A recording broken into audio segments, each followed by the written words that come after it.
Hello everyone, I am Ria and today I am here with a new subject that is strength of material. Strength of material क्या होता है? Strength of material को जो है हम mechanics of material के नाम से जानते हैं, जो कि हमारा डील करता है विद सॉलिड ऑब्जेक्ट के बिहेवियर के साथ, जिसमें स्ट्रेस या फिर स्ट्रेन्स आ रहे हैं। अब वो स्ट्रेस और स्ट्रेन होते क्या है, स्ट्रेस और स्ट्रेन के बारे में हमने आज पढ़ना है।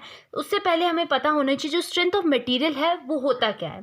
स्ट्रेंथ ऑफ मटेरियल जो है वो एक एबिलिटी होती है किसी मटेरियल या फिर किसी बॉडी की, ताकि जो भी उसमें लोड्स आ रहे हैं उसको वो विदस्टैंड करे विदाउट फेलियर या फिर without breaking, without deformation.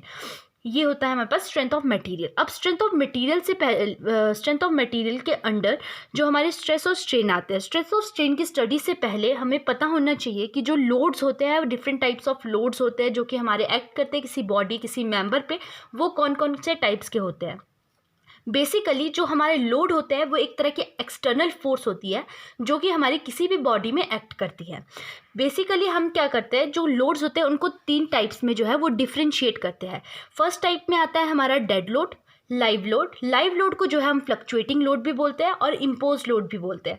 Second type में आते हैं हमारे tensile load, compressive load, share load and torsional load.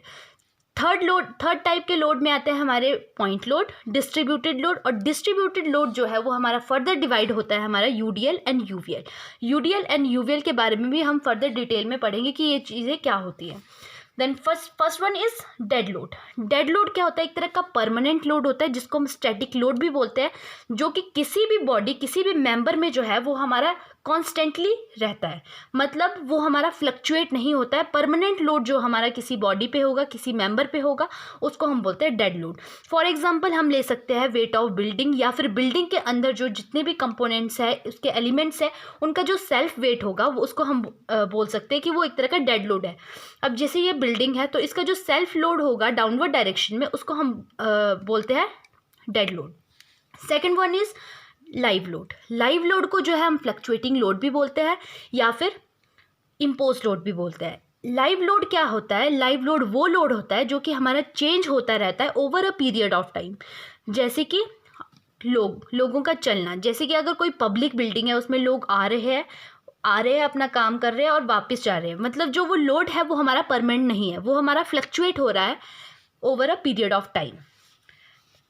Third one is tensile load. Tensile load वो लोड होता है जो किसी भी बॉडी को जो है वो टेंड करता है उसकी लेंथ को इंक्रीज करने के लिए इन direction of applied load. For example ये हमारे पास एक बॉडी है, अगर हम इसमें इसके 2 एंड्स है, दोनों एंड्स में हम इक्वल और अपोजिट पुल अगर हम अप्लाइड करते तो ये इस बॉडी को क्या करेगा, इसकी लेंथ को इंक्रीज करने के लिए इसको करेगा, जिसकी वजह से क्या होगा, इसका क्रॉस सेक्शन भी हमारा डिक्रीज होगा इन direction of load.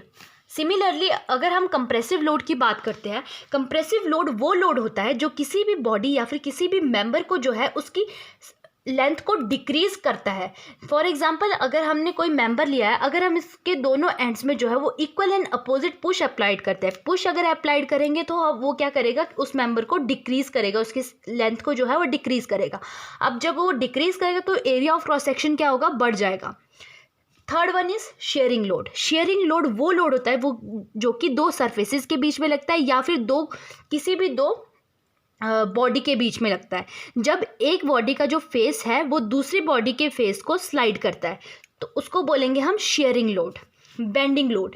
Bending load जो है वो लोड होता है जब 2 कपल जो है हम अप्लाइड करते हैं किसी भी बीम या फिर किसी भी ऑब्जेक्ट में, तो जिसकी वजह से वो क्या होगा, डिफ्लेक्ट होने की कोशिश करेगा। डिफ्लेक्ट होने की वजह से जो है वहाँ पे जो लोड लगा होगा उस लोड को बोलते हैं हम बेंडिंग लोड। इसके बारे में भी आगे हम फर्दर डिस्कस करेंगे कि वो जो बेंडिंग किस वजह से होती है, बेंडिंग की वजह से डिफॉर्मेशन कैसे आती है, उसके बारे में भी हम आगे डिस्कस करेंगे।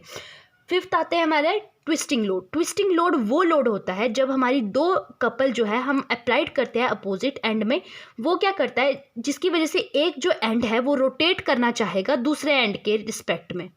जैसे कि अगर मान लो हमने इसको फिक्स्ड किया है, यहाँ पे हमने टॉर्क अप्लाई किया, जब हम इसको टॉर्क करेंगे एक तरह से घूमने की कोशिश करेगा अपनी लॉन्गिट्यूडनल एक्सिस में, किसके रिस्पेक्ट पे, इस वाले एंड के रिस्पेक्ट में।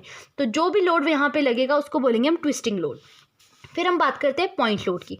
पॉइंट लोड क्या होता है? पॉइंट लोड एक तरह का कंसंट्रेटेड लोड होता है जो कि हमारा एक्ट करता है एक स्मॉल डिस्टेंस पे। फॉर एग्जांपल हमने सिंपली सपोर्टेड बीम का केस ले लिया, जो लोड है हमारा वो ए डिस्टेंस लग रहा है फ्रॉम ए। सिमिलरली जो कंसंट्रेटेड लोड, जो पॉइंट लोड है हमारा, किसी भी डिस्टेंस पे लग सकता है, या फिर वो हाफ पे लग सकता है, जितना स्पैन होगा उसके हाफ पे लग सकता है, या फिर किसी डिस्टेंस, स्पेसिफिक डिस्टेंस पे लग सकता है, उसको बोलते हैं हम पॉइंट लोड। सेकेंडली हम बात करते हैं यूडीएल। यूडीएल क्या चीज़ होती है? यूडीएल एक तरह की uniformly distributed load. Uniformly distributed load वो लोड होता है जो कि डिस्ट्रीब्यूट और स्प्रेड होता है हमारे whole region of a small element. जो यूडीएल है वो हमारा क्या करता है? यूनिफॉर्मली जो है वो हमारा स्प्रेड होता है, और जो मैग्नीट्यूड होता है इस लोड का वो यूनिफॉर्म होता है थ्रू आउट द लेंथ। ये हमारे पूरे स्पैन पे भी हो सकता है, या फिर अगर हम सिंपली सपोर्टेड का बीम का केस लेते हैं, या वो किसी स्पेसिफिक पोर्शन में भी हो सकता है, किसी डिस्टेंस ए पे भी हो सकता है।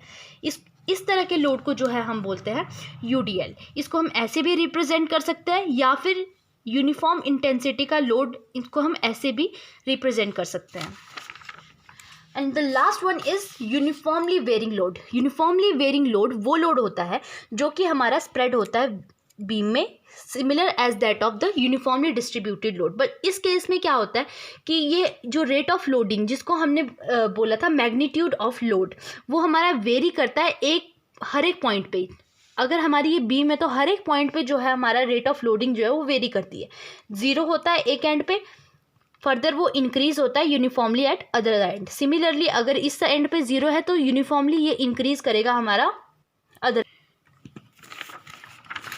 Now stress. अब जो मेन चीज़ आती है हमारे पास स्ट्रेस। जो स्ट्रेस होता है वो क्या होता है? Internal resistance per unit cross sectional area offered by a body against deformation. जो इंटरनल रेजिस्टेंस जो कोई बॉडी या फिर मेंबर ऑफर करती है अगेंस्ट डिफॉर्मेशन।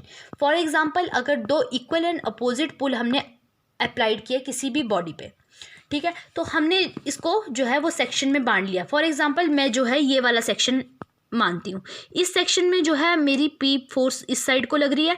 इस फोर्स की वजह से जो है वो जो इंटरनल रेजिस्टेंस बॉडी की होगी जो इस फोर्स को रोकने की कोशिश करेगी। सिमिलरली जो अगर मैं ये वाला सेक्शन लेती हूँ तो यहाँ पे जो लोड है वो पी लग रहा है। सिमिलरली इस डायरेक्शन में जो है वो इंटरनल रेजिस्टेंस लगेगी जो इस फोर्स को रोकने की कोशिश करेगी। तो स्ट्रेस वो एक इंटरनल रेजिस्टेंस होती है जो कोई बॉडी ऑफर करती है ताकि डिफॉर्मेशन ना हो। तो स्ट्रेस को हम जो है वो सिग्मा से डिनोट करते हैं, P/A, न्यूटन पर mm²। न्यूटन क्योंकि हम लोड को न्यूटन से डिनोट करते हैं, ए को mm² या फिर मीटर² से भी हम डिनोट कर सकते हैं। तो इसके यूनिट्स जो है वो डिफरेंट हो सकते हैं, पास्कल, मेगा पास्कल, न्यूटन पर mm² एक्सेट्रा। बेसिकली जो स्ट्रेस होता है हमारे वो 2 टाइप्स के होते हैं, engineering stress and actual stress. Basically जो हमारे जो कम्पिटिटिव एग्जाम है उसमें ये क्वेश्चंस आते हैं कि इंजीनियरिंग स्ट्रेस को हम और क्या बोलते हैं, ठीक है, और फर्दर आपको 4 ऑप्शन दिए होंगे, उसमें से एक राइट है, उसमें आपको आइडेंटिफाई करना होता है कि इंजीनियरिंग स्ट्रेस को हम क्या बोल सकते हैं। इस तरह से इंजीनियरिंग स्ट्रेस को हम नॉमिनल स्ट्रेस भी बोलते हैं, कन्वेंशनल स्ट्रेस भी बोलते हैं, एक्चुअल स्ट्रेस को हम ट्रू स्ट्रेस बोलते हैं। बट एक्चुअल प्रैक्टिस में जो है वो स्ट्रेस जो है इतने टाइप्स के होते हैं, direct stress, shear stress, bending stress, torsional stress and thermal stress. 1 by 1 हम इसको डिस्कस करते हैं। डायरेक्ट स्ट्रेस को हम नॉर्मल स्ट्रेस भी बोलते हैं। डायरेक्ट स्ट्रेस वो स्ट्रेस होता है जो कि हमारे किसी भी क्रॉस सेक्शनल के परपेंडिकुलर एक्ट होता है। ये हमारा कोई मेंबर है, इसके परपेंडिकुलर जो हमारा स्ट्रेस लगेगा उसको हम डायरेक्ट स्ट्रेस बोलते हैं। डायरेक्ट स्ट्रेस में 2 तरह की चीज़ें आती हैं हमारे पास, एक टेंसाइल स्ट्रेस आता है, एक कंप्रेसिव स्ट्रेस आता है। टेंसाइल स्ट्रेस, टेंसाइल लोड, अब इन दोनों को आप कंपेयर कर सकते हो। जहाँ पे टेंसाइल लोड होगा उस लोड को रेजिस्ट करने के लिए जो है वो हमारा स्ट्रेस लगेगा, ठीक है, वहाँ पे स्ट्रेस इंड्यूस होगा, एक अपोजिट इंटरनल रेजिस्टेंस जो है वो बॉडी प्रोवाइड करेगी, तो उस स्ट्रेस को क्या बोलेंगे हम? टेंसाइल स्ट्रेस बोलेंगे। सिमिलरली जो है कंप्रेसिव स्ट्रेस वो स्ट्रेस होता है जब 2 इक्वल और अपोजिट पुश है हम अप्लाइड करें किसी बॉडी को, उसकी वजह से जो स्ट्रेस इंड्यूस होगा उसको हम कंप्रेसिव स्ट्रेस बोलते हैं। कोई भी मेंबर जो कंप्रेसिव स्ट्रेस जिसमें लग रहा है उसको हम स्ट्रट बोलते हैं। ये बहुत ही इंपॉर्टेंट पॉइंट है, उसको क्या बोलते हैं? स्ट्रट बोलते हैं। फिर हम बात करते हैं शेयर स्ट्रेस। शेयर स्ट्रेस क्या होता है? शेयर स्ट्रेस जब हम 2 इक्वल और अपोजिट फोर्स करवाते हैं किसी भी बॉडी या फिर किसी मेंबर में tangentially across the cross section, जो स्ट्रेस उस टाइम जो इंड्यूस होता है उसको बोलते हैं शेयर स्ट्रेस। शेयर स्ट्रेस का एग्जांपल हम ले सकते हैं रिवेट के हेल्प से। दो रिवेट हमने ज्वाइन किया, दो प्लेट्स को हमने रिवेट के थ्रू जो है वो ज्वाइन किया हुआ है। अब इसमें क्या होगा, अगर मैं एक फोर्स इस डायरेक्शन में लगा रही हूँ और नीचे वाली प्लेट में मैं जो है इस तरह से डायरेक्शन में वो लगा रही हूँ, तो शेयरिंग की वजह से जो है रिवेट की डायरेक्शन जो है वो दोनों की सिमिलर नहीं रहेगी। ये कॉन्सेंट्रिक है और ये असेंट्रिक है, तो वो सेम नहीं रहेगी।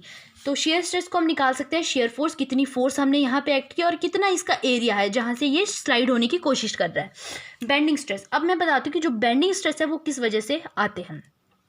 मान लो अगर हमने मान लिया कि अगर हमारे पास एक सिंपली सपोर्टेड बीम है, सिंपली सपोर्टेड बीम में एक्सटर्नल लोडिंग लगी है, आइदर उसमें या तो हमने पॉइंट लोड लगाया या फिर उसमें यूडीएल लगाया, यूवीएल लगा दिया।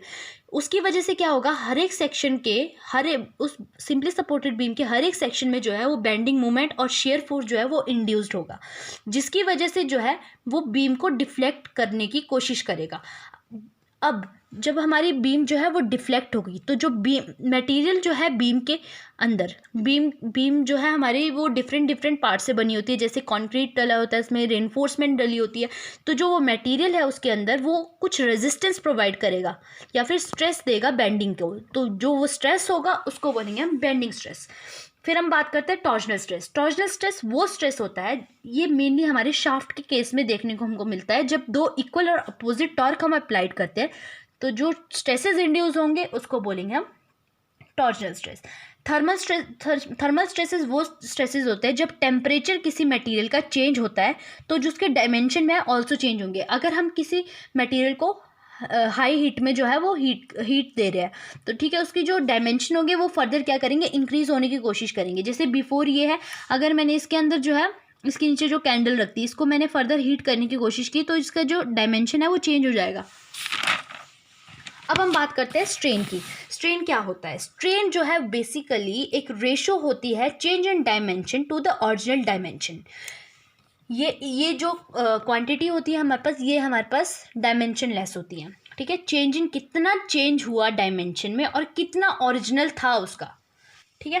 स्ट्रेन जो है वो भी हमारे पास लॉन्गिट्यूडनल स्ट्रेन होते हैं, लेटरल स्ट्रेन होता है, वॉल्यूमेट्रिक स्ट्रेन होता है, शेयर स्ट्रेन होता है, टेंसाइल स्ट्रेन होता है और कंप्रेसिव स्ट्रेन होते हैं। टेंसाइल स्ट्रेन वो स्ट्रेन होता है increase in length to the original length. Increase, अब मैंने क्या किया, एक मेंबर मान लिया, मैंने वहाँ पे इक्वल एंड अपोजिट पुल लगा दिए तो कितनी उसकी लेंथ में इंक्रीज आया। अगर मैं किसी चीज़ को खोल रही हूँ, पुल कर रही हूँ, तो उसकी जो लेंथ है वो ऑब्वियसली जो है वो इंक्रीज करेगी, तो increase in length divided by original length, वो आ गया tensile strain. But in case of compressive strain हम क्या करेंगे, पुश करने की कोशिश करेंगे। पुश करने की वजह से जो मेंबर की जो लेंथ थी वो डिक्रीज हो जाएगी, जिसकी वजह से यहाँ आ गया decrease in length to the original length. इस टाइप का जो स्ट्रेन है वो मेनली हमारे को कॉलम के केस में देखने को मिलता है। फिर हम बात करते हैं शेयर स्ट्रेन। शेयर स्ट्रेन को कैसे हम डिनोट करते हैं, 10 फाई से डिनोट करते हैं। फाई क्या हुआ, 10 क्या होता है हमारे पास, perpendicular upon base, P upon B, तो BB अपॉन BC, ये आया हमारे पास शेयर स्ट्रेन। वॉल्यूमेट्रिक स्ट्रेन क्या होता है, change in volume to the original volume, ठीक है, ये आता है हमारे पास change in volume upon original volume कितना था। अब हमने क्या किया, कंसीडर किया एक क्यूब जिसकी जो लेंथ है L है और उसमें क्या है, ये हमने क्यूब एक कंसीडर किया। क्यूब कंसीडर करने के बाद हमने क्या माना कि इसका जो ओरिजिनल जो उसका वॉल्यूम था length into breadth into height था। इस केस में क्या किया हमने, कंप्रेसिव फोर्स लगा दी, जिसकी वजह से जो क्यूब का साइज़ है वो कंप्रेस होने की वजह से कम हो गया। अब लेंथ में कितना फ़र्क पड़ा, कितनी L थी, L में कितना वो डिक्रीज़ हुआ, वो हुआ L minus del L। Similarly breadth वाली डायरेक्शन में भी वैसे हुआ, हाइट वाली डायरेक्शन में भी वही हुआ। तो यहाँ पे क्या हुआ, L माइनस डेल L का क्यूब। अब हमने A माइनस B का होल क्यूब का फॉर्मूला है उसको लगा दिया और यहाँ से हमने volumetric strain change in volume upon original volume से वॉल्यूमेट्रिक स्ट्रेन निकाल दिया। ये आ गया हमारे पास relation EV is equal to 3 del L by L। इससे हमारे को क्या पता चला कि जो हमारा वॉल्यूमेट्रिक स्ट्रेन है क्यूब का वो 3 टाइम्स है linear strain of one side of its edge, कि एक साइड का जितना जो हमारा लीनियर स्ट्रेन आएगा उसके 3 टाइम्स होगा हमारा वॉल्यूमेट्रिक स्ट्रेन। बाकी फर्दर हम आगे वीडियोस में प्रोसीड करेंगे कि इलास्टिसिटी क्या होती है, हुक्स लॉ क्या होता है, और रिलेशनशिप्स क्या होते हैं, इलास्टिक कांस्टेंट, कितने टाइप्स के इलास्टिक कांस्टेंट्स होते हैं, मैकेनिकल प्रॉपर्टीज़ क्या होती है मटेरियल्स की, स्ट्रेस स्ट्रेन बिहेवियर क्या होता है माइल्ड स्टील, या फिर फर्दर हम बात करेंगे other grades of concrete etcetera. Thank you.